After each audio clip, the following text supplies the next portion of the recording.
Okay, I'm transferring the amplifiers and other processors, or shuffling around the equipment to make a bit of rack space, extra rack space, so free Dolby SA10s can fit between here. THX sound system that'll get located down on the bottom part of the rack. Leave some rack space up there for the other amplifiers coming for the surrounds.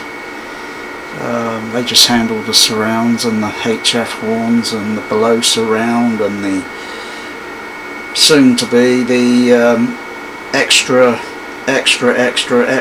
expansion overhead surround. It's going to be a very complicated setup. I think it's going to be well, so worth the while, but it's exciting, but at the same time, yeah, just a lot of sweating. Anyway, that's that for the moment.